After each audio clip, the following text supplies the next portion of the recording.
पाठ 9 वाराणसी की यात्रा। गर्मियों की छुट्टियां थी। मैं अपनी बुआ से मिलने वाराणसी गया। वाराणसी हमारे गांव से काफ़ी दूर है। रेलगाड़ी से जाना पड़ता है। पूरे 52 रुपये का टिकट लगा था। दीदी भी मेरे साथ थी। रेलगाड़ी से यात्रा करने में मुझे बहुत आनंद आया। छुक छुक छुक छुक, धड़ धड़ाम धड़ धड़ धड़ाम शू। ऐसा लग रहा था मानो पेड़ भी हमारे साथ चल रहे हों। स्टेशन पर पहुँचे तो बहुत भीड़ थी। बाहर आकर दीदी ने रिक्शा किया। जल्दी ही हम बुआ के घर पहुँच गए। बुआ दरवाजे पर ही खड़ी मिल गई। उन्होंने खुशी से हमें गले लगाया। मेरी फुफेरी बहन शैली और भाई राजू भी घर पर ही थे। दोनों हमें देखकर बहुत खुश हुए। शैली, राजू और बुआ हमारे घर के सारे लोगों के बारे में पूछते रहे। बुआ ने हमें खाने को रसगुल्ला दिया। इतना बड़ा रसगुल्ला, पर मैं एक ही बार में खा गया। मेरा मुंह रस से भर गया। सुबह तैयार होकर हम गोदौलिया घूमने गए। चारों ओर मेले जैसी चहल पहल थी। ऊंचे ऊंचे मंदिर जैसे आसमान को छू रहे हों। घंटे घड़ियालों की आवाज़ें आ रही थीं। Ton टनन ton. विश्वनाथ मंदिर में आरती हो रही थी। सब लोग फूल और प्रसाद लेकर मंदिर जा रहे थे। मैं भी फूल लेकर गया। भीड़ अधिक थी। फूल चढ़ाने में बहुत समय लगा। मंदिर के बाहर एक आदमी मुंह से कोई बाजा बजा रहा था। यह शहनाई बजा रहा है मोनू, दीदी ने बताया।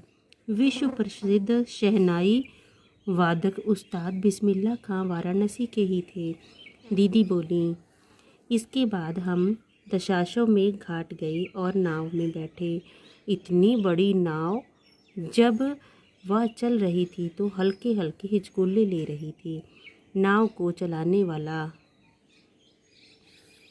छप छपाक करके अपना चप्पू चला रहा था।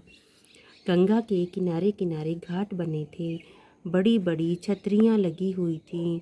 बहुत सारी सीढ़ियाँ बनी थीं। उन पर बैठे कुछ लोग नहा रहे थे।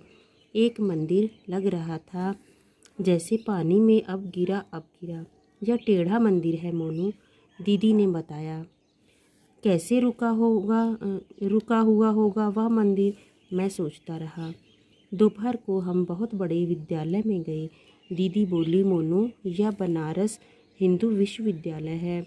इसे महामना मदन मोहन मालवीय ने बनवाया था। देश विदेश से लोग पढ़ने आते हैं। दीदी और मैं संकट मोचन मंदिर भी गए। भूख लगी थी। दीदी ने गरम जलेबियाँ खिलाई, लस्सी भी पिलाई। कुछ लोग बाटी चोखा खा रहे थे। सत्तू वाले ठेले पर भी खूब भीड़ लगी थी। अगले दिन हम सारनाथ गए। वहाँ हमने एक बड़ी इमारत देखी। वहाँ बड़ी बड़ी मूर्तियाँ और बहुत सी पुरानी वस्तुएं रखी थी। दीदी ने बताया कि उसे संग्रहालय कहते हैं। संग्रहालय में अशोक की लाट भी रखी थी, जिसके ऊपरी हिस्से में 4 सिंह बने थे। दीदी ने बताया कि हमारे देश का राज चिन्ह उसी से लिया गया है। हमने बौद्ध मंदिर और बौद्ध स्तूप भी देखे।